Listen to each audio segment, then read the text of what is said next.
Hello everybody and welcome back to PGG. I play 4 new games in the Game Pass every month and eliminate one each week until we have the winner, my personally recommended game of the month. Keep in mind these are only my opinions.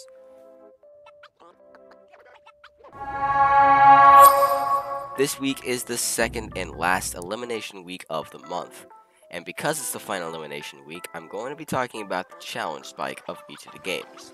The challenge spike is a line graph that I designed that will depict the challenge of a game as you go through and play it. Now, without further ado, let's get rolling. First in our list is Dark Crystal Age of Resistance Tactics. In this game, you lead your team of Gelflings, and probably more creatures, but so far it's just Gelflings, into battle. You must maneuver your team into strategic positions in order to get hits, or even take hits, to secure a win. Different characters have different abilities. Some can move farther distances, others can heal, others can fly, and so much more. I thought this was a touch that really made the game more than just a simple turn-based tactic game. And whenever you win a battle, you can get gear, which you can later equip to certain characters to boost damage, health, etc, etc.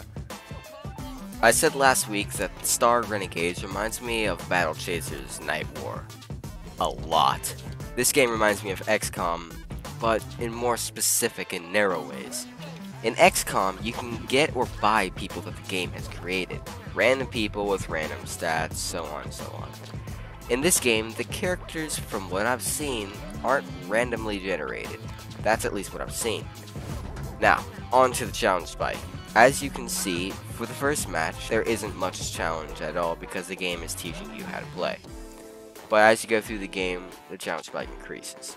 So as you start off, it's pretty easy. Next in our list is Night in the Woods. Night in the Woods is an adventure RPG. In this game, you play as a 20-year-old cat, May, who just returned to her hometown after dropping out of college. They did a great job of capturing the feel of a small town. It's slow, peaceful, and not much has changed.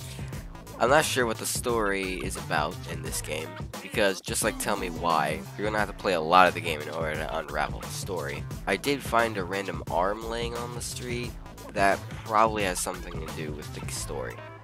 So maybe there's like a killer on the loose who calls himself the killer who leaves arms. I actually meant that as a joke, but it sounds cool. One problem I have with the game is that it's hard to hold on to your objective. In this vast town, there are many people that'll want to talk to you, many shops, and so on. When you have an objective, like finding a certain building or friend, it's hard to keep track of it. It might just be me, but I'm putting it in here. And here is a challenge spike of Night in the Woods. It's clear that the game is pretty easy. The only reason this game isn't on the complete bottom of the graph is that it's hard to hold on to the objective. I'm in no way insulting the game by putting it so far down on the list. I'm just saying it's a very simple and pretty easy game. Last on our list is Tell Me Why. Tell Me Why is an adventure RPG, or at least that's what they call it. One thing I like about the game in particular is how you'll switch from one character to the other. The first time I played the game, I got pretty far enough to determine I was done for the day. So I closed the game, came back this week and opened it up, and I had lost some of my progress. I did stop playing in the middle of something. I mean, it wasn't anything important, but it still should have been saved. Especially because these missions, or whatever they'll call them, can be really long and slow at times. So every bit of progress matters and should be saved. There are only specific places where the game will be saved, and trust me, there is no save the game button. I looked. Now let's talk about the challenge spike. This game is pretty easy as well. The only harder part of it is you need to be paying attention, so that's it. It's elimination time. Comment down below which game you think will be eliminated.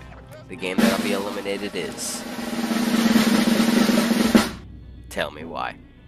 Visually, Tell Me Why is a masterpiece. Story-wise, it's new and different. And while the story may be new and different, it's also very dark.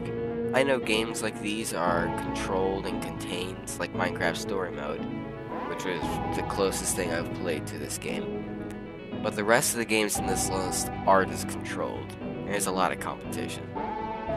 It was also very slow on the story, and it just lacked the excitement to keep me coming back. So I had to go with Tell Me Why. Alright, that's the second and last elimination week of October.